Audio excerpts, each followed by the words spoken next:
Porteira aberta, meus amigos, sejam bem-vindos ao podcast do Patrone. De agora em diante, este é o nosso novo ponto de encontro para falar sobre os assuntos do agro para quem é do agro e também para quem depende do agro. Ou seja, eu, você e todo mundo que faz ao menos uma refeição ao dia, independente do cardápio escolhido. Afinal de contas, para que qualquer alimento chegue até o seu prato, alguém tem que produzir, né?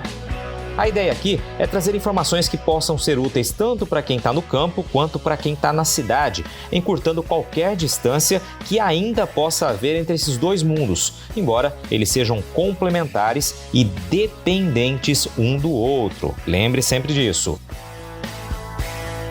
Eu sou o Luiz Patrone e o nosso tema de hoje é a pecuária, com foco na valorização histórica do mercado de bezerros e o reflexo disso na atividade.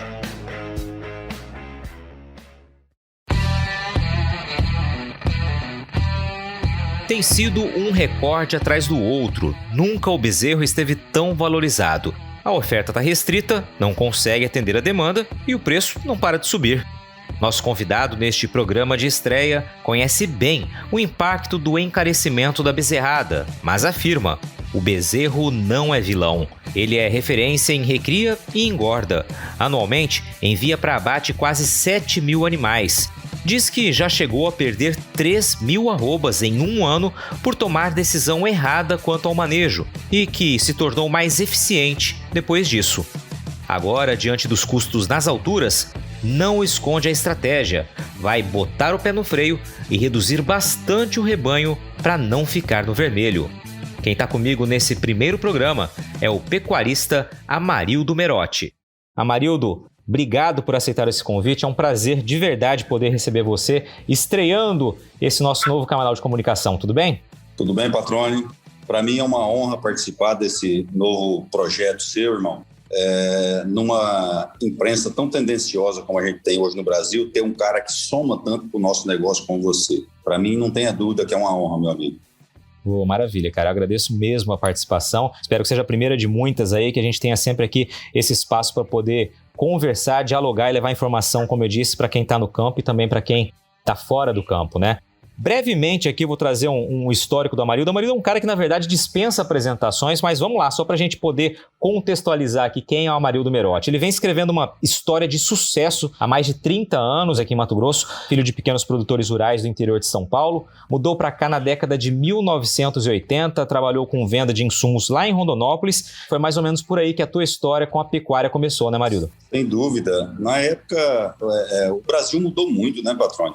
A gente, quando conseguia fazer um curso de nível médio, era doutor, né, nos anos 80. E foi mais ou menos essa história. Eu fiz colégio agrícola em Presidente Prudente, com 18 anos de idade, botei uma mala nas costas e falei pro meu pai: tô indo pro Mato Grosso. Todo mundo me chamou de louco, mas louco foi quem ficou para trás, né? A gente olhando a história do que é esse estado, a pujança dele, né, Patrone?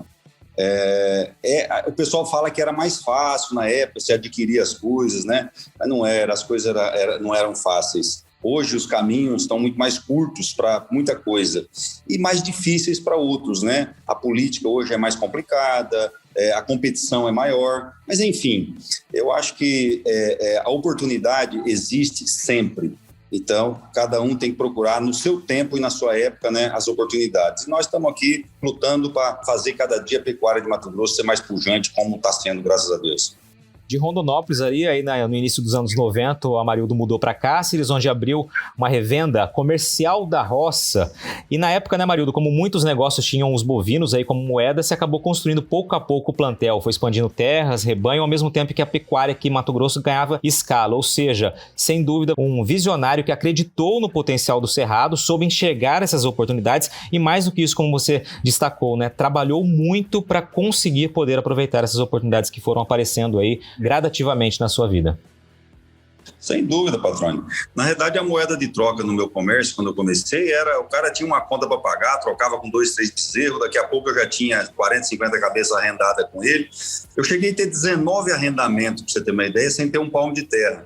Aí, a hora que eu vi que eu ia ficar louco e sem a família, né, que a mulher já queria largar também, porque você não tem tempo para nada, né? Aí eu resolvi comprar um pouco de terra no final dos anos 90, E foi assertivo até, porque aí a terra naquela época ainda era muito barata, né?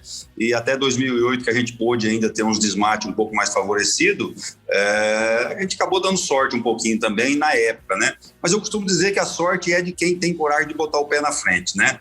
Eu falo muito que economista é um cara que enxerga muito, mas quem tem sorte é o cara que investe, né? Que tem coragem de investir. Quem dá ideia é uma coisa, agora quem tem coragem de botar as fichas, esse é o verdadeiro empreendedor que tem que ter o respeito por ele, né? Exatamente, Amarildo. Ô, Amarildo, aí você já deve ter perdido a conta, com certeza, do número de entrevistas que você deu ao longo da sua vida, né? Como uma referência da pecuária. São inúmeras entrevistas, falando um pouquinho da sua história, falando um pouquinho como você toca a atividade. Aliás, quem tiver mais interesse em saber mais sobre a vida do Amarildo, vai lá no Google, digita lá Amarildo Merotti com 2T, você vai ver um montão de entrevista lá, só botar para assistir, para ler, que você vai ver um pouco dessa história desse gigante da pecuária. Eu falo gigante porque em várias reportagens o Amarildo já foi chamado de a lenda, o rei do gado da pecuária maior de Mato Grosso. E aí, Amarildo, para conquistar esse reconhecimento numa atividade com tantos altos e baixos como a pecuária, tem que saber fazer negócio, né? E num momento como o atual, como a gente tem vivido agora, saber fazer negócio é a regra básica para não meter os pés pelas mãos, né? Patrone, eu costumo dizer o seguinte, o verdadeiro cara bem-sucedido não é o que enxerga o negócio hoje, é o que prevê o de amanhã. Então, se você hoje, num país igual nós estamos, num mundo, né, não vamos falar só no país, num mundo globalizado como a gente está, se você não tiver uma visão um pouco além do hoje e do amanhã, ou de um próximo aí, você é difícil dar certo. Porque está mudando muito, a coisa está mudando demais. Se você olhar hoje o que é a agricultura, quem não acreditou na agricultura há 10 anos atrás, pelo amor de Deus, ficou muito para trás. E quem não acreditou na pecuária nos últimos 10 anos também, esse verdadeiramente vai sair do mercado. Quem não saiu até agora vai sair mesmo. Porque você enxergar o que tem para fazer até mais tarde, você tem sua programação hoje até o final do dia. Você vai almoçar, você tem alguma programação no fim de semana, no próximo fim de semana talvez você tenha. Agora, você vai ser um cara bem sucedido com a sua família ou na programação sua, se você souber daqui 1 mês, 2 meses, 3 meses, até o final do ano. E se você souber o que vai acontecer daqui 1 ano, 2, você planejar bem um filho ou coisa parecida, não é diferente de você planejar seus negócios. Então, eu falo que quem tem visão para planejar o futuro é as pessoas que dá certo, como muitos impérios que a gente vê aí, um monte de gente fala besteira, que o cara é isso, que é aquilo, que envolveu com isso, com aquilo, mas não é. É cara que enxerga e tem coragem de botar a cara na frente, Patrone. Se você enxergar, falar que vai dar certo e depois você bater no peito, eu falei aquilo. Tem que ver as pessoas que verdadeiramente tiveram coragem de botar o pé na frente e falar, não, vai acontecer isso e eu estou apostando e estou colocando minhas fichas. Essas são as pessoas que são as referências que têm que ser respeitadas. No meu conceito, pessoas que falam uma coisa, as pessoas que fazem que têm que ter o respeito, patrão.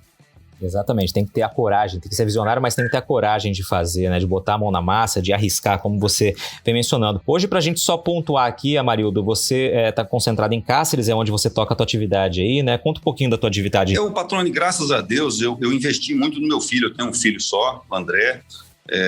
A gente falar que filho é a paixão da gente é chovendo molhado, né? Então, eu preparei ele para uma sucessão desde os 12 anos de idade. Joguei ele dentro do negócio das fazendas para ver se ele tomava gosto. Ele não era muito de fazenda até.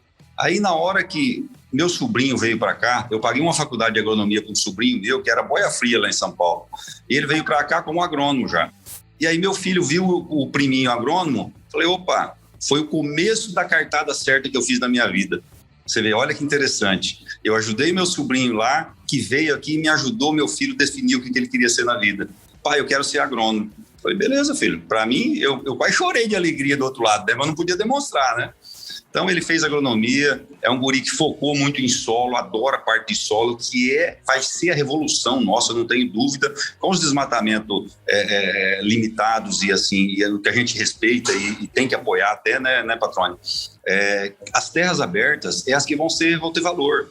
Então, quem investir em solo vai ser a bola da vez, né? Não adianta, você tem que verticalizar o negócio. Você vai ter que fazer uma fazenda virar 2, 3 dentro da mesma área que você tem. Porque antigamente era fácil. Piorava um pasto, você ia lá, abria mais um pedaço. Aí você tinha terra nova, terra fértil. E aí aquilo lá diluía, você acobertava a parte ruim que você tinha. Olha que ironia que foi essas 2 últimas décadas. 2 não, de 5, 6 anos para cá. 2008, vamos falar para cá, já mudou muito, né? Mas nos anos 90, virando para os anos 2000, a parte que ia abrindo de mato, ela camuflava. É igual você ter 3 peão trabalhando. Um faz o serviço de 2. É o que a Terra Nova fazia. Então, aí todo mundo foi esquecendo aquela. E agora, meu filho, você vai ter que olhar para trás e ver aquela uma que não estava produzindo e botar ela para produzir. Então, essa evolução não tem como fugir dela. Quem não investir em solo, tá ferrado. E água, né? Eu costumo falar também que eu era um especialista em fazer água. Todas as fazendas que eu comprei não tinha água de jeito nenhum. Aí eu achava uma pequena nascente, ela cercava 20, 30 hectares em volta dela. Não cercava 20 metros, 30 metros. Cerca 100, 150 metros. Com 3, 4 anos, dificilmente essa área não te responde. Por mais que nós temos tido índices pluviométricos muito ruins, né? Mas, enfim, se você olhar hoje o que nós estamos vivendo dentro do nosso negócio do setor primário, nós evoluímos muito. Por isso que o mundo se pela de medo de nós, patrão. Essa é uma realidade. Hoje eu conheço vários países do mundo aí que, a hora que eles enxergam o que a gente consegue fazer como produtor, e eles penalizam a gente muito na parte ambiental e acaba profissionalizando a nós mais ainda. Cada vez que um Macron da vida, um trem bota aquela boca suja no microfone lá para falar da gente, que eles não têm moral nenhuma para falar da gente, nós nos especializamos mais, é um MBA a mais para nós. Que a gente vai ficando com o couro tão duro do lado de cá de levar pancada, que aí quando leva umas pancadinhas aí você tira de letra. Essa é a realidade hoje do produtor brasileiro. E o produtor brasileiro serve de exemplo para o mundo. Há 3 anos atrás, nós recebemos a Aliança Internacional da Carne na minha fazenda. Então, o pessoal a Jennifer, que é da NCBA lá dos Estados Unidos, ela ficou louca, queria saber quantos % da pecuária do Brasil tinha o que ela viu lá na minha fazenda. Eu embarcando boi de 2 anos com 23, 24 arroba. Dócil, 50 negros falando 10 idiomas no curral e um menino com uma bandeirinha botar os bois em cima da carreta. Eles acharam que boi aqui era pego a laço, no tiro, né? Esse povo não tinha noção dos trem nosso aqui. E aí nós estávamos com 65% da exportação mundial de carne lá dentro do curral, né? Que são os países que participam da Aliança Internacional. Então, Patrone, é motivo de orgulho para nós, mato-grossenses, ser exemplo para o mundo hoje. A realidade é essa. Porque o Mato Grosso, eu cheguei nesse Mato Grosso com 6 milhões de cabeça em 1984.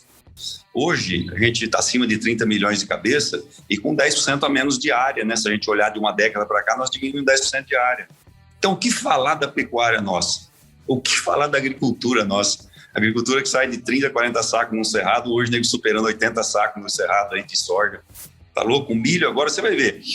Com esse preço do milho agora, eu não tenho dúvida que nós vamos aumentar 40%, 50% a produção de milho por hectare. Eu não tenho dúvida disso, porque o brasileiro não tem medo de botar o pé na frente, aquilo que eu disse atrás. Isso é uma realidade hoje. Então, que venham os gringos ou os chineses ou quem quer que seja achar que é melhor que a gente, vão trombar com o couro duro do lado de cá. Que nós não vamos abrir mão assim tão fácil dos nossos trem, não. A realidade é essa, irmão.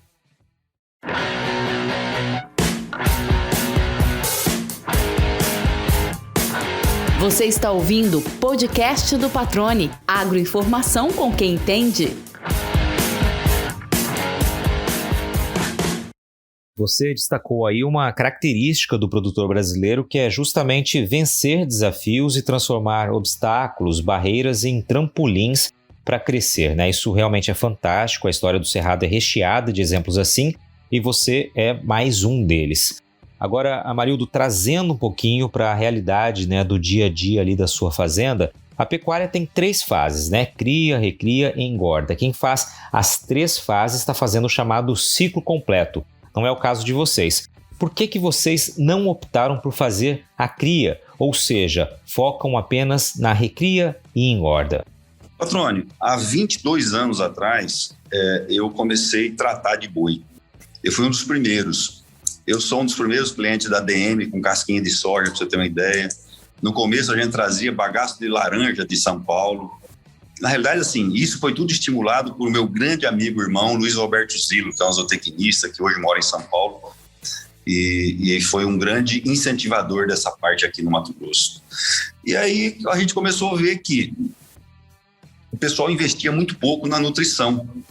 E eu pegava um bezerrinho, botava ele lá no pasto, lá dando 1,5 kg, 2 kg daquela montoeiro de trem que nós ia fazendo lá, resíduo, isso, daquilo, né? E o bezerrinho ganhava 1 quilo dia, rapaz. Aquilo eu olhei assim e falei, peraí, é como você descobrir uma mina de ouro e você ficar quietinho sem contar para os outros uns dias. Só que aí todo mundo passa na porta de casa, né? Com 1 ano, 2, aquilo foi pulverizando e todo mundo que vê os resultados não tem como. É o que hoje é uma realidade. O bezerro hoje, hoje não, sempre foi, é o que dá a melhor conversão por quilo de ração consumida. E eu descobri isso há 20 anos atrás. Foi aonde foi o pool que é aquilo que eu lembro que eu comentei logo atrás aí, que você enxergar e ter coragem de botar o pé na frente. E aí todo mundo me chamava de louco, né? Ração, puxo e vai e tal. E aí descobri a CUM, né? Com um vagão, e peguei a distribuição deles e vendi uns 500 vagões aqui na região já. Eu não sei se foi bom ou se foi ruim, que aumentou muito a concorrência, mas eu sou um homem tão feliz, rapaz, ter ajudado tanta gente a melhorar a situação de vida dele, né? Melhorando a performance dele na propriedade. E aí você tratando, aí outra coisa que eu peguei também, de Deus foi muito bom comigo, generoso comigo, né? Que as minhas fazendas, eu tenho 6 propriedades num raio de 50 quilômetros. E aí eu usei uma fazenda que eu tenho muito próximo da rua aqui para fazer o meu berçário dos bezerros. O cara tem 5, 10 bezerros, tem muitos clientes meus, leva o bezerro lá em casa, passa na balança, ele mesmo, já, o meu gerente, já pesa para a gente acertar esse elo de confiança. Isso é bom demais, é muito gratificante para a gente isso também. E aí a gente vê, eu comecei a fazer essa separação da recria, né, em etapas, em função disso. Um bezerrinho chega para mim nessa fazenda aqui perto da rua. Ele chega com 180, 190, 200 quilos, vamos dizer 6 arroba e meia, 7 arroba. Eu fico com ele 5 meses, aí eu coloco 4 arrobas dele, em média. Aí eu pego ele e transfiro para outra fazenda no meio do caminho, que dá 30 quilômetros mais ou menos. Então ele vai lá com 10 arroba e meia, 11 arrobas e vai até 15, 16. Hoje ele vai até 18. Por quê? Porque eu comecei a tratar no meio do caminho também, que no começo eu não tratava. Eu tratava no bezerro, eu não tratava no meio. Porque no começo eu achava que o boi tinha que desenvolver mais a carcaça e tal. E eu fazia um efeitinho sanfona até. Na época da seca eu perdi um pouco de peso nesse animal do meio. E o último ano, se eu não me engano, foi 2015, eu perdi 3 mil arrobas nessa fazenda de recria. Por quê? Porque foi o efeito sanfona. Eu botei o animal lá, quando eu fui buscar ele tinha 3 mil arroba menos em quase 3 mil animais. Então eu perdi 1 arroba por animal. Ao invés de ganhar, eu perdi 1 arroba por animal. Aí eu falei, opa, tem alguma coisa errada. Aí implantei o sistema de trato também, diferenciado um pouquinho na fazenda do meio. E de lá, ele ia com 13, 14 arrobas para outra de acabamento, que eu tenho, que é rastreada. Aí ela vai para lá, ela fica em torno de 8 meses nessa fazenda do meio e fica 4 meses em média, de 3 a 5 meses, de acordo com o peso que ela sai no acabamento. Que ela sai hoje com 17, 18 arroba e eu tiro ela lá com 23 arroba, é a minha base de abate hoje com 26 meses de idade em média. Então, em 16 meses, em média, né, começa com 12, 13 meses, os animais de heterose mais alto e vai até 20 meses, algum fundo, né, porque eu não vendo fundo. Às vezes, quando chega um bezerro e tal, eu mato ele um pouco mais leve, mas não adianta, eu vou vender um fundo, todo mundo vai saber que é fundo meu lá, e eu já prefiro não queimar o filme com isso. E o que eu descobri com isso? Quando eu faço as categorias por fazenda, eu consigo profissionalizar mais as pessoas, você entendeu? Então a minha perca hoje dá 0,2. Eu tenho uma perca de 0,2 hoje. Porque a hora que chega o bezerrinho, eu tenho especialistas em bezerro. Eu tenho um funcionário de 62 anos que, cara, ele fica doente. Ele vê um bezerrinho que chega mais ruimzinho e tal, ele fica cuidando daquele bezerrinho o tempo todo. Então, e os lotes na chegada aqui, é lotes grandes, 200, 250 bezerros. Por quê? Porque aí não tem problema de sudomia também. Foi isso que começou mais me alertar, porque o boi inteiro que a gente faz hoje, se você contém problema de sudomia, a perca de energia é muito grande dos animais na sudomia. Aí, quando vai para essa fazenda do meio, a fazenda do meio também, eu especializei no pessoal da fazenda do meio, que é fazer a recria, os aparte, a hora que eu vou misturar os lotes, eu dou sudomia uns dias antes e uns dias depois, para poder não ter tanto problema de mistura. E no acabamento, a mesma coisa. Agora, o acabamento hoje é muito minucioso. O animal gordo, ele é muito criterioso, com detalhe, com ponto de pasto. Aí eu profissionalizei um menino que começou comigo com 18 anos, também está comigo até hoje. Então, é onde a gente consegue o sucesso. Essa semana foi até engraçado que o Sonair, que é um dos diretores regional aqui do JBS, ele falou, Marildo, como é que você conseguiu fazer isso nessa pecuária sua?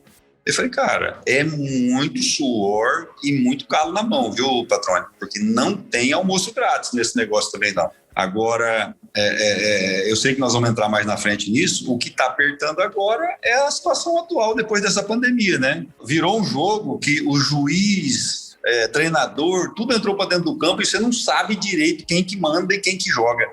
Então bagunçou o negócio. A gente entra nessa realidade, né, Amarildo? Um mercado que está extremamente valorizado, mas por outro lado com custos ainda mais elevados, né? Ou seja, não fecha a conta, né? Há um ano, por exemplo, um bezerro de 12 meses valia menos de R$ 1.700 aqui em Mato Grosso em média. Hoje está valendo mais de R$ 3.000, isso segundo acompanhamento do IMEA. Claro, a gente está falando em preços médios. O preço dos insumos, né, disparou, elevou o custo da recria, da engorda, a patamares aí nunca antes vistos.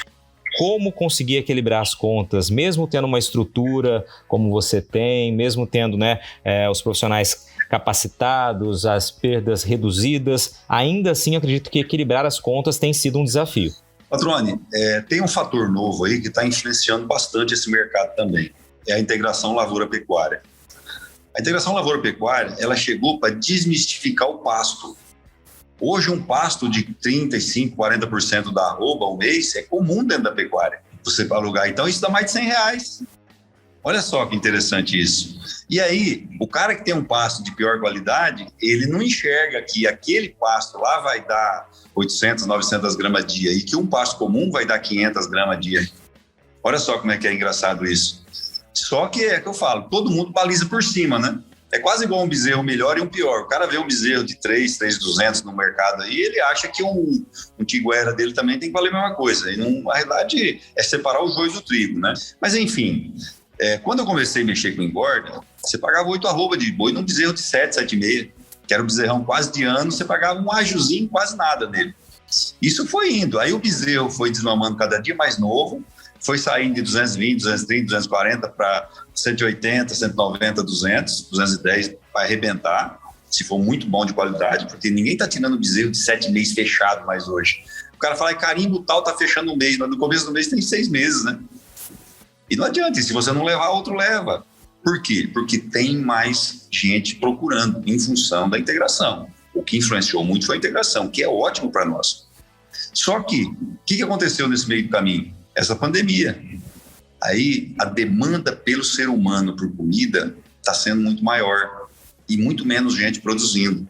Então essa competição com os animais da comida ficou muito apertada. Hoje nós estamos praticamente no vermelho trabalhando com essa ração nossa aí acima de 1,50 o quilo, viu, patrão? Essa é uma realidade.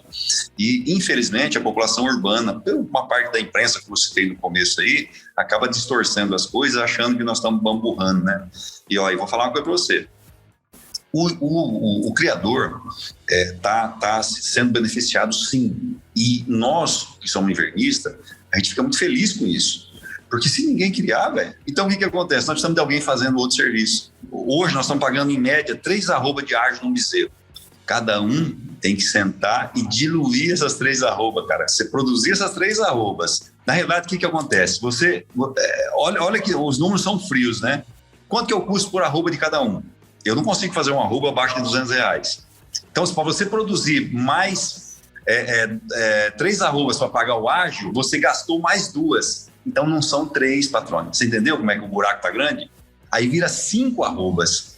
Então, você pega um bezerrinho de 7 arrobas, 6,5, e você tem que chegar nas 12 arrobas para você pagar o custo. Olha só. Então, rapaz, olha, o trem tá justo, hein? E aí, até o ano passado, minha ração ainda era 60 centavos, 55, 60 centavos. Hoje, eu não consigo ração abaixo de 1,30. Eu que faço as compras travadas, né? Então, e em cima do que a gente está falando, essas compras travadas também, elas foram por água abaixo com essa pandemia. Porque é o que eu falei atrás, a concorrência do ser humano por alimento dos outros países está enorme. Você sabe, pegar um milho que nós comprava R$16 para 80, você imagina. A soja, que também alimenta muita gente aí, praticamente dobrou o preço também. A arroba subiu no mínimo 30% menos que o bezerro. Quer dizer, nós tivemos uma comida dos nossos animais dobrando ou triplicando de valor, o nosso custo de reposição aumentando 30%, 40% acima do custo do que aumentou a nossa arroba, e nós tivemos que absorver isso tudo. Então, certamente, muita gente vai migrar para o outro lado. Isso você não tenha dúvida. Eu já estou pensando em botar uma das minhas fazendas para criar. A semana passada, olha só, depois de 20 e tantos anos, sentei a semana passada com 2 meninos meus que trabalhavam em fazenda de cria, que é uma fazenda que tem uma característica maior para guia. Sentei com eles, aí eles estão animados. Patrão, esse trem aqui nós tá vendo o senhor sofrer tanto que esse trem, carreta para lá e comida para cá, esse barulhão todo, e os resultados não vêm. Porque, na verdade, eu dou uma participação de lucro para eles. E que era aí, ó. E isso que é importante também, que a hora que você dá a participação de lucro, os caras veem que o seu negócio foi lá para baixo, ó, eu vou dar menos de 1/3 da premiação pro pessoal esse ano. Resumindo, eu vou ganhar menos de 1/3 do que eu ganhava. Olha só, o boi de R$180, patrônio, me dava 3 vezes o lucro que dá hoje. Só para você ver o que a atividade nossa está reservando para nós aí. Agora, vamos voltar naquela introdução minha. Já pensou você adivinhar o que vai acontecer lá na frente? O empreendedor está morto, cara. Hoje, nós falamos de falar aqui agora de manhã, estou desde as 2h30 acordado, e é comum isso. Então, você não tem sono? Lógico, os compromissos e os desafios batendo na porta de meia hora, virou uma telecena os desafios nossos. De hora em hora está batendo na cabeça da gente dormindo. Muito bem. Marildo, você destacou esse olhar para a cria, né? Queria fazer um gancho aqui. A gente viu o primeiro trimestre aqui em Mato Grosso, uma grande retenção de fêmeas, né? Evidentemente, apostando aí no mercado de bezerros lá na frente, na cria. O número de abates aqui em Mato Grosso de fêmeas foi o menor desde 2010, né? Isso sinaliza, de fato, que tem muita gente olhando para essa oportunidade. Agora, existe um ciclo da pecuária, né? Se todo mundo olhar para isso lá na frente, os preços caem. É essa a visão também? Olha, só para quem está de olho nesse primeiro programa seu, que vai ser, não tenho dúvida, um sucesso pela qualidade dos seus desafios que você coloca para a gente aqui, patrão. Nós diminuímos no primeiro trimestre desse ano, em relação a 2020, 15% no abate. Só que o abate de fêmeas caiu 27% aproximadamente. Então, olha só que engraçado. Nós saímos de 2020 de 615 mil fêmeas abatidas no primeiro trimestre para 452 mil. E nos machos não foi tanta diferença, de 645, que era praticamente uma diferença muito pequena, que foi de 2% só no percentual, né, de abate em relação ao macho e fêmea, para 612 mil cabeças no primeiro trimestre de 2021. Então, com uma queda só de 5% no macho. Quer dizer, aí o pessoal fala, mas tá faltando boi. Patrão, o que aconteceu nisso aqui? Muita gente largou a cria. Por quê? Porque quando foi fazer a integração, nós perdemos muito pasto nós cedemos, né, mais de 2 milhões de hectares para a agricultura, da pecuária. Isso não nos causou problema nenhum, porque nós investimos mais na pecuária também e acabamos produzindo mais em menos terra. Então, isso não é o problema. O problema foi que, não é problema, é que toda evolução tem um preço. E a evolução nossa de sair de um boi para 3 anos e meio, 4 anos, para vir ele para abater praticamente 20%, que vai ser esse ano ou mais, abaixo de 24 meses, o bezerro continua mesmo 9 meses e qualquer coisa na estação, 280, 285 dias, né? Esse período de gestação. A desmama, nós estamos produzindo o bezerro precoce, tal, que tem custo também, mas entre a prenhez e a aparição, você não tem como diminuir isso. Então, você não tem como cobrir esses animais que eram de 3 anos e meio, 4 anos, que veio para 2 anos e meio abatido, num curto espaço de tempo. Então, esse ajuste é que está dando esse furo aí. Então, pouca gente está fazendo essa matemática. O que eu fiz esse ano para tentar minimizar essa perca de resultado que a gente está tendo? Eu diminuí 20% no meu rebanho para diminuir 30% na comida. Porque eu preciso diminuir a comida porque é ela que está me sugando. Então, eu não enxergo o bezerro como vilão, você entendeu? Porque o criador, ele tem que ter esse ágio, porque é o que muitos falam, né? Se você acha um bezerro caro, vai criar. Então, eu sei que é isso, que eu acompanho isso desde menino, eu nasci dentro de um sítio. Então, temos que valorizar o criador a cada dia mais. Agora, nós vamos ter que achar um ponto de equilíbrio dessa comida. E o consumidor, não tenha dúvida, não adianta, bicho. Quem achar que a carne é cara, tem que olhar esses números, tem que olhar o que a gente passa da porteira para dentro para poder produzir isso. Nossa vida está muito mais dura, entendeu? Eu até entendo, assim, se você pegar um panorama geral, patrão, nós do setor primário somos privilegiados ainda. Porque nós estamos em área aberta, conseguimos trabalhar um pouco mais, apesar da pandemia. A gente hoje nós estamos muito mais educados com nossos funcionários, né, na questão do trato com eles, de precaução com as pessoas que entram na fazenda. Mas o que acontece? Muitos setores estão sendo muito pisoteados. né? Não estão conseguindo trabalhar e quebrando mesmo, amigos da gente, comerciante. Então, o setor primário não pode reclamar hoje ainda dessa queda de arrecadação nossa, de perca nossa, porque nós estamos conseguindo trabalhar e sobrevivendo e ainda estamos vivos no nosso segmento. Então, é aquilo que a gente falou, cada um tem que se ajustar da melhor maneira possível, né? A agricultura teve um pool, ganhou um monte de dinheiro, só que não é essa a realidade. Todo mundo, com medo do mercado, travou a soja de R$85, R$90 lá atrás. Então, as trades estão faturando isso aí. E ninguém fala nada, a imprensa não fala nada, é o produtor que está bamburrando. Salvo um ou dois abestados de produtor aí que tem caixa e fica se vangloriando, né? Então, mas não é a maioria. A gente sabe que isso daí é uma minoria de abastado que tem aí, isso existe mesmo e existe em qualquer segmento, né, patrão? Isso daí a gente expurga, porque não é a média. Agora, a grande maioria está sofrendo. Por quê? Porque eu conversei até com um amigo essa semana de lavoura, ele está fazendo das tripas o coração para pagar as prestações de máquina. Por quê? Porque ele travou a comida.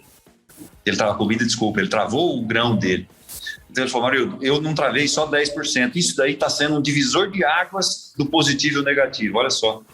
E tem gente que travou 100%. E quem teve que travar acima do 100% para poder pagar os trem? Tem um maluco que faz isso, que é onde a agricultura é taxada de nego louco, não sei o quê. É que às vezes o cara se sujeita, patrônio.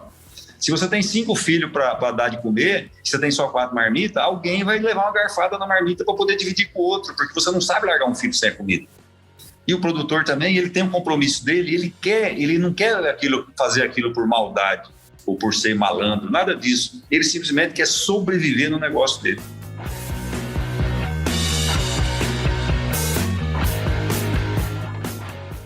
Um ponto importante que você vem tocando ao longo da sua fala é gestão, né? Gestão dentro da propriedade, ela é fundamental, a boa gestão, a gestão eficiente, né? Você já deu vários exemplos aí do que você tem feito na propriedade até para conseguir tentar equilibrar os custos num momento tão adverso quanto esse, né? Em que tudo está meio fora da casinha, como você bem colocou aí. Qual a dica, orientação, o que você deixaria, Amarildo, de sugestão para quem não tem uma gestão tão aprimorada, né? Como identificar dentro da fazenda, por exemplo, com foco na pecuária, é claro, o que pode estar roubando a eficiência ali dentro da propriedade? Padrone, esse ano até eu tomei uma decisão bastante importante em cima do que eu já falei parte para você. Diminuir um pouco do rebanho. Por quê? Eu diminuindo o rebanho, eu vou ter uma competição maior de pasto só, né? Com menor ração. Aí eu vou fazer uma arroba mais barata. Só que não adianta eu diminuir o rebanho, diminuir a ração e não melhorar o solo para ter uma pastagem melhor. Vou só te dar um exemplo. Esse ano eu estou fazendo gessagem em 60% da minha área aberta. Isso era uma coisa jamais vista por um pecuarista nato como eu. Então, para você ter uma ideia, até eu tive problema de carregamento lá em Goiás, no gesso, e estou até terminando agora, que é até tarde, até por estar terminando as chuvas, mas enfim. Se você também não investir em solo, não adianta você querer sobreviver sem a ração. Sobreviver com a ração no custo que está, com a comida do boi no custo que está muito difícil. Mas se você tirar a ração e não der um pasto de qualidade também, aí você vai perder o boi. Aqueles 20% que eu falei, eu tirei os 20%. Se eu fizer uma planilha de equilíbrio dos 20% que eu diminuo do rebanho, que eu devo abater 3, 4 meses mais errado também meu gado, com certeza, que eu não consigo fazer precocidade sem acelerar um pouquinho na comida. Eu tenho que ter essa compensação no custo da minha arroba. Então, a minha planilha, o que eu fiz com ela? O custo da ração que eu economizei, eu investi parte dele em adubação, eu adubei 40% a 50%, quase 50% dos meus pastos, porque não tem tempo também para você fazer tudo, que a gente por causa de maquinário, né? Então, você tem que fazer por etapa. Então, o que eu fiz? Adubei uma parte, que a calcário já tinha sido feito em tudo, né? Já vinha corrigindo certinho. Adubei uma parte e fiz gessagem na outra. Que aí eu consigo fazer um ponto de equilíbrio. Aí, por causa do custo do gesso, que é 10% do preço do adubo. No fim, fica quase equilibrado que você joga um volume maior. Só que o gesso você joga uma vez só, né? Daqui a pouco você vai precisar dele daqui 5, 10 anos de novo. Então, assim, eu pego, baixo a minha arroba, né? Produzo menos, mas faço um ponto de equilíbrio para manter minha margem de lucro. Entendeu? Essa é a estratégia que eu estou usando. E quem não se reinventar nisso, ele vai chegar lá na frente, ele vai ter que vender o boi para pagar a ração e os empregados. E olha lá, viu, patrão? Porque assim, a hora que ele sobrar na mão, Aí ele vai fazer a reposição. Esses 20% que eu tirei, ele vai perder automaticamente, que ele não consegue repor o mesmo número de animais. Exatamente, a boa gestão é fundamental, e aí você trouxe alguns exemplos, né? Olhar para dentro da propriedade, buscar quais são as alternativas, né, de modificação, né, estratégia para que você possa tentar fechar as contas ou sair do vermelho, né, buscar o azul aí nas contas. E você já falou da gestagem, você já exemplifica o olhar adiante, né, mais uma vez, ou seja, pensando justamente numa oferta de pasto melhorada lá na frente, não faltar pasto de qualidade. Você falou num determinado momento ali em precocidade, né? É um caminho natural que a pecuária vem traçando, intensificado nos últimos anos e que teve ali também uma intensificação ainda maior a partir do momento do famoso boi China, né? Os bônus pagos aí pelo boi China, o ágio. Como é que está esse mercado hoje na tua avaliação? Os ágios ainda estão compensando? Só um gancho na parte de trás aí. Uma vez eu escutei o Zeca Dávila falando que, gente, nós estamos malucos. Isso há mais de década atrás. Nós temos que matar um boi de 4 anos. Se ofertar menos, vai ter mais valor na arroba. Eu, do lado de cá, né, presidente do sindicato, e pegando um veterano lá, né, presidente da federação, eu falava, cara, esse velho tá louco da cabeça, né? E a gente começa a refletir um pouquinho mais hoje.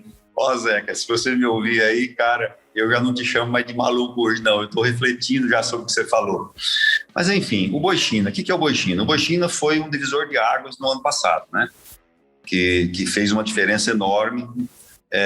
Eu sonho com isso todas as madrugadas que eu acordo, Patrone, porque eu tinha entregado 2.000 bois a R$155, achei que era um baita negócio e vi meus vizinhos vendendo a 220. Então, o que acontece com o boi China hoje? Ele já não é mais o bam. Então, hoje é 5 pila aí, o JBS aqui de Araputanga, nossa, ele paga de igual para igual com o boi China. Por quê? Que tem outros mercados hoje, que pela necessidade que essa pandemia deu aí de proteína e de consumo, que o ser humano mais em casa também está consumindo mais, patrão, isso é uma realidade, né? Porque você pode ver, quando você está muito trabalhando, você esquece até de comer. E você estando em casa, meu filho, você deu uma horta lá, você pode trabalhar no off, não sei o que lá das plantas aí, meu filho, mas a geladeira reabre de meia hora, igual a telecena perde para ela. Então, o mercado chinês hoje já não é o bambambam mais, viu, patrão? Essa é uma realidade, eu tenho visto isso, tanto é que eu abato animais tudo de 0 e 2 dentes. Por exemplo, eu abati um lote ontem, de 180 bois, deu 10 ou 12 boi de 4 dentes, o resto é 2 dentes de leite, então animaizinho de 26 meses de idade. Então, o que acontece? E abater num frigorífico que não tem China. Olha só, então já não é mais o divisor de águas. Nós temos Indonésia, nós temos outros países aí que pagam bem. É diferente você pegar o Oriente Médio e tal, os caras querem comprar uma carne mais comercialzona, né? Não querem um top de linha.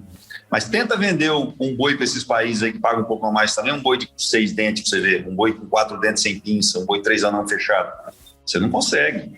Então, a realidade do mercado hoje é a falta de comida no mundo. O boi China já não é mais o bambambam do negócio, na minha ótica aí. E o exemplo eu estou te dando que essa semana eu estou embarcando um boi que não vai para a China, para frigorífico que só tem União Europeia e outros países aí que não é China, porque não estão habilitados, né? Perfeito. Vamos só explicar, Marildo. Vamos lá, você trouxe algumas definições aí, 2 dentes, 6 dentes, enfim, mas para quem não é da pecuária precisa entender isso daí. Explica pra gente aí, primeiro, qual que é a exigência do boi China e o que são essas classificações aí por idade que você mencionou. O boi China, eles querem animais abaixo de 3 anos, né, patrão? Você pegar um boi assim, até 4 dentes com as pinças, ele ainda não fechou 3 anos. Você pega um boi que tem dente de leite, é até 24 meses, salvo os de cruzamento industrial, que são um pouco mais precoces, às vezes com 20 meses, aí eles já começam a fazer as primeiras mudas, né? Então, e aí quando ele tem na faixa de 2 dentes só com os dentes de leite, é um animal de 2 anos e meio, de 2 anos a 2 anos e meio aí, que é o ideal, que é o grosso do nosso abate. Hoje é o animal de 2 dentes, viu, patrão? O animal de 4 dentes já está ficando para trás também. Olha só o tanto que a pecuária nossa está evoluindo. Então, nós abatemos no ano passado, se eu não me engano, foi de 15% a 18% aí dos animais abaixo de 2 anos, que é o de leite. Esse ano, certamente, vai subir mais uns 4, 5 pontos percentual, eu não tenho dúvida disso. Agora, salvo se incorporarem o Zeca Dávila, né? Da gente começar a irar um pouco para os bichos, porque não está achando o trem para comprar do outro lado, então deixa... Porque é aquela história, eu matava boi de 18, 19, foi para 20, para 21, hoje se eu bater um boi menos de 23 arroba, não fecha minha conta. Porque o ágio que a gente paga lá atrás, você tem que diluir. E para você fazer um animal de 26, 28 meses aí com 23 arrobas, No meu caso, que é semi-confinamento, tem que ter um trabalho diferenciado, senão você não chega, não. Se você não tratar, é igual você ter um filho decente, invista nele. Pega ele de criança, dá um colo, tira parte do seu tempo e invista nele. É o que eu faço com meus bezerros. Por isso que eu não gosto de comprar garrote.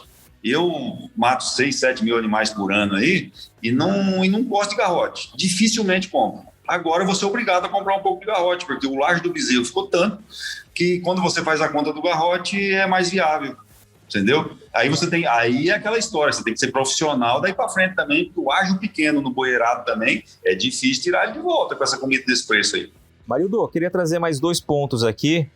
A gente tem visto a exportação, né, mês de março agora, voltando a ficar aquecida frente ao primeiro bimestre, né, principalmente pela demanda chinesa. Então a gente vê que há um movimento aí de exportação interessante, apesar de a média ainda dos 3 primeiros meses do ano está um pouco abaixo do ano passado, falando aqui em Mato Grosso especificamente. Agora a gente tem uma grande preocupação com o mercado interno, né, e a gente vê a capacidade dos frigoríficos trabalhando uma capacidade muito ociosa aqui em Mato Grosso, né, abaixo de 40% aí no mês de março. Há um recuo com relação ao ano passado também no primeiro trimestre e fica aquele ponto de alerta, né? Principalmente para os frigoríficos, para a indústria que não atende o mercado externo. Qual a tua avaliação quanto a isso? Padrone, existe uma gama de produtos, de linhas de raciocínio para falar sobre esse assunto. Por exemplo, se você pegar o pessoal que abate fêmeas, que abate nos frigoríficos pequenos, eles estão pagando bem e está sobrevivendo. Entendeu? Hoje você pega a vaca aí, abatedouros menores de 80, 100 cabeças, os de CISI aí, vamos dizer, pagando muito próximo ao boi. Eu vi a vaca sendo paga R$300 essa semana aí, 295, R$300, entendeu? Semana passada. Então você vê que existe quem está comprando essa carne.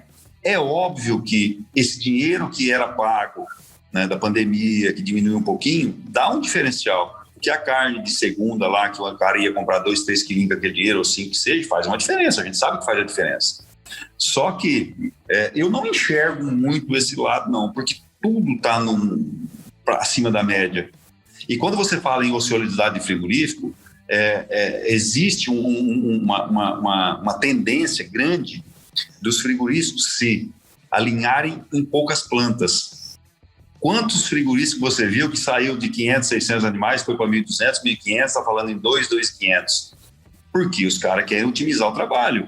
Um lugar que você abate 600 boi, um lugar de 2.000 boi, o custo desse animal de 2.000 boi, o frete não é nem fichinha perto, a diferença de frete. E eles não são bestas, os caras eles estão onde estão, na cadeia superior da proteína animal no mundo em função disso, né, patrão?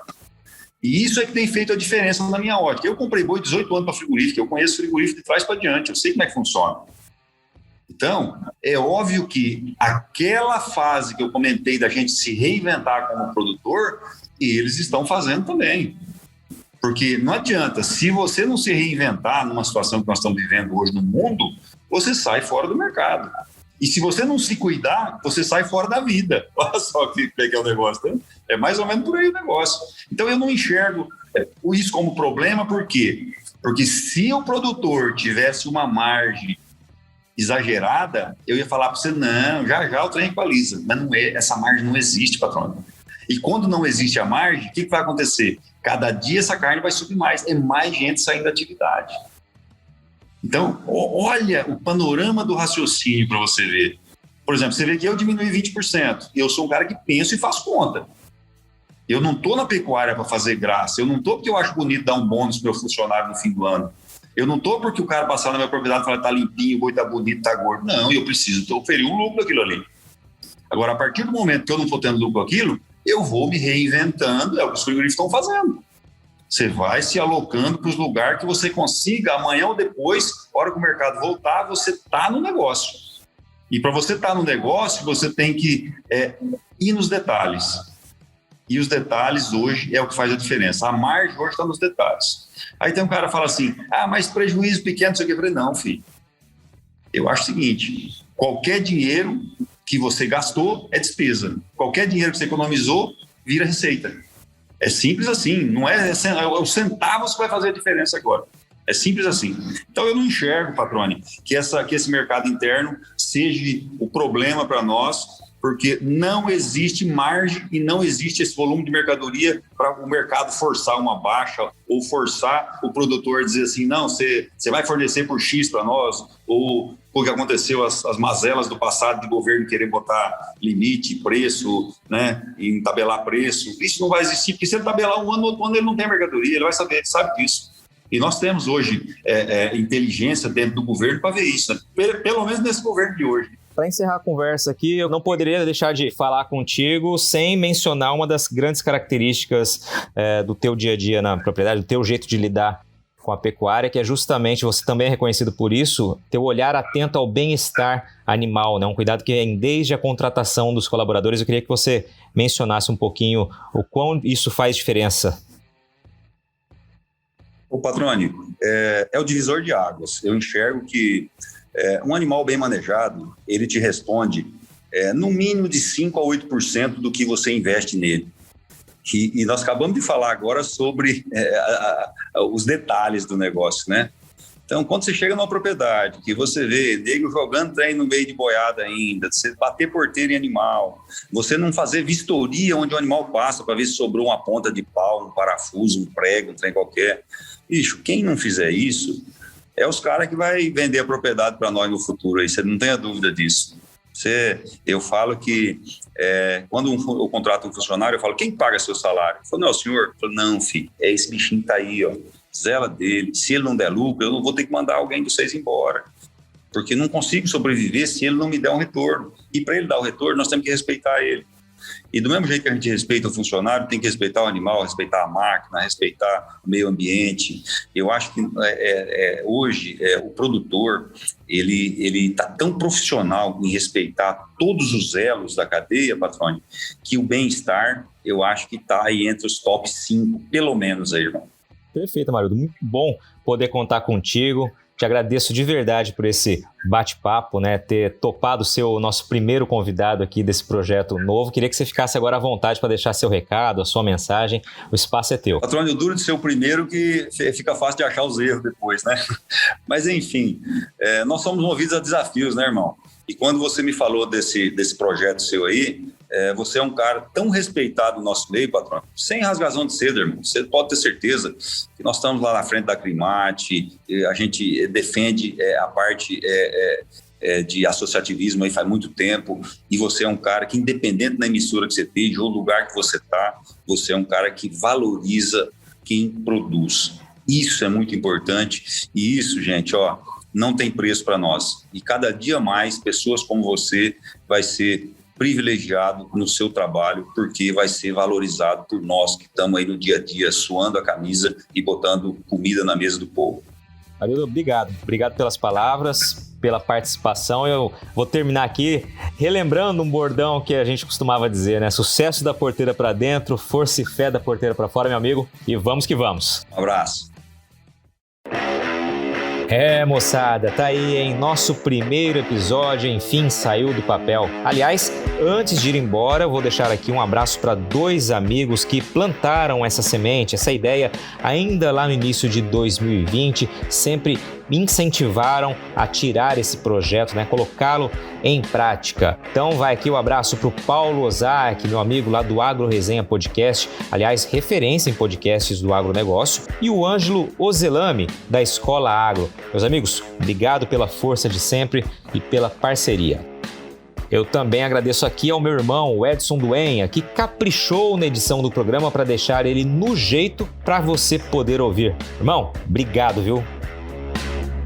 E se você gostou da nossa estreia, dá uma moral aí. Compartilha o podcast do Patrone com seus amigos. E para mandar aquele feedback, criticando, elogiando, sugerindo temas e pessoas para os próximos programas, é só dar um pulo lá no Instagram. Segue lá, @LuizPatrone, e manda sua mensagem. Meus amigos, um grande abraço, obrigado pela companhia e até a próxima. Você ouviu o podcast do Patrone, agroinformação com quem entende.